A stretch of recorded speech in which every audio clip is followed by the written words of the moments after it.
اعوذ باللہ من الشیطان الرجیم، بسم اللہ الرحمن الرحیم۔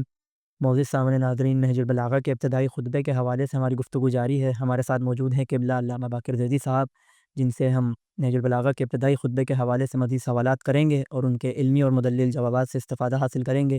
سب سے پہلے السلام علیکم آغا صاحب، امید ہے آپ خیریت سے ہوں گے۔ آغا نہایت اختصار کے ساتھ چند سوال کرنا چاہتا ہوں۔ آغا امام فرما رہے ہیں ومن حدہ فقد عدہ، اس جملے سے امام کی کیا مراد ہے؟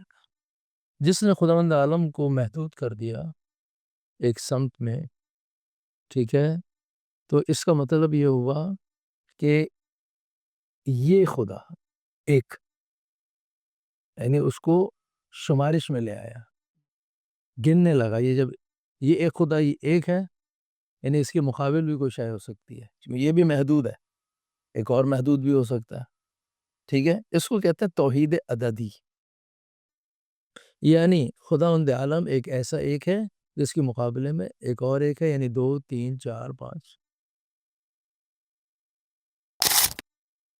جنگ جمل میں ایک عرب آپ کے پاس آیا اور اس نے امیر المومنین السلام سے تقاضا کیا کہ صف لیے توحید، میرے لیے توحید کو بیان فرمائے۔ این جنگ کے درمیان لوگوں نے اسے سمجھایا کہ جنگ ہو رہی، تیر آ رہے ہیں، تلواریں چل رہی ہیں، تو اس وقت یہ سوال کر رہے ہو۔ امیر المومنین السلام نے فرمایا کہ چھوڑ دو اس کو، اس نے صحیح موقع پہ صحیح سوال کیا ہے، میں اس کو جواب دیتا ہوں۔ امام نے جو جواب دیا اس میں سے کہا کہ توحید کی اقسام، ان میں سے ایک توحید عددی ہے، کہ خدا کو ایک ایسا ایک سمجھنا جس کے مقابلے میں 2 ہے 3 ہے۔ پھر فرمایا کہ خدا ایسا نہیں ہے، ٹھیک ہے، یعنی خدا ایک ایسا ایک نہیں ہے کہ جس کے مقابلے میں 2 ہوتی ہیں، اس کے مقابلے پہ کوئی شیء نہیں سکا مثل شیء، اس جیسی کوئی شیء نہیں ہے۔ لہذا جو بھی خدا کو توحید عددی کے عنوان سے واحد سمجھتا ہے وہ خدا کی معرفت پیدا نہیں کر سکا۔ یہاں پہ امام نے فرمایا، ہم نے ابھی جیسے گفتگو کی ومن حدہ فقط عدہ، پھر آگے ومن قال فیما فقد ضمنا ومن قال علامہ فقد احلى منہ۔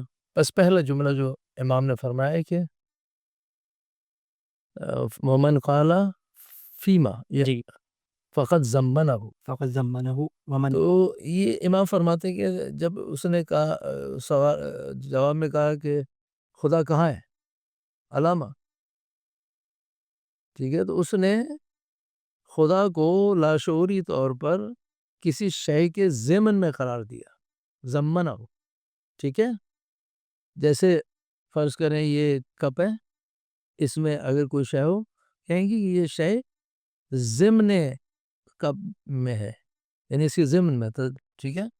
تو جس نے خدا کو کس سمت میں قرار دیا تو وہ سمت، ٹھیک ہے، ضامن ہے، وہ مضمن ہے، اس کے اندر مظروف ہے، وہ ظرف ہی مظروف ہے، ٹھیک ہے۔ تو علامہ کس چیز پر ہے، کس چیز میں ہے، یہ تمام سوالات اس کی خدا کی ذات کے لیے باطل ہیں۔ کیوں؟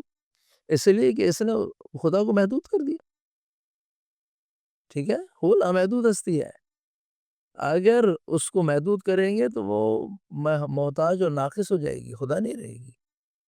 لہذا جو اس طرح کی مشکلات میں گرفتار ہو جاتا ہے پھر وہ ان تمام مشکلات میں پڑ جاتا ہے، وہ اس کو متضمن بھی قرار دیتا ہے، وہ اس کو اس کے بارے میں یہ بھی سوال کرتا ہے وہ کہاں ہے، کس چیز میں ہے، ٹھیک ہے۔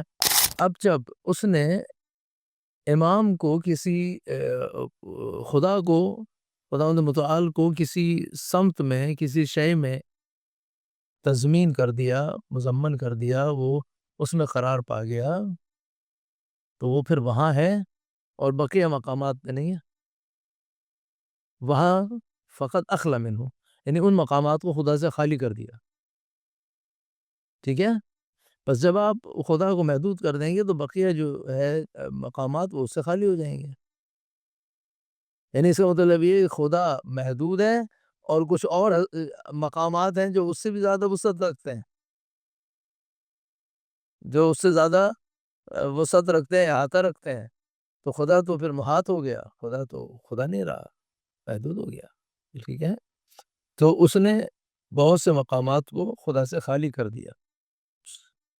یہ سوالات کیے گئے ہیں ابتدا اسلام میں بعض لوگوں سے کسی نے پوچھا اگر ایک صحابی سے کہ خدا کہاں ہے؟ انہوں نے کہا آسمان میں. تو کہا کہ تمہارا خدا زمین تمہارے خدا سے خالی ہے. ٹھیک ہے. تو اس نے جو ہے نا آگے سے کوئی منطقی بات نہیں کی. تو توحید ایک منطقی شے ہے، منطقی بات کرنی چاہیے.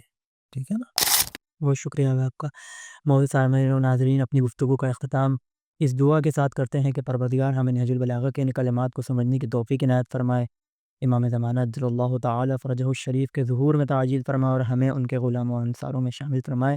ربنا تقبل منا انک انت السمیع العلیم برحمتک یا ارحم الراحمین. السلام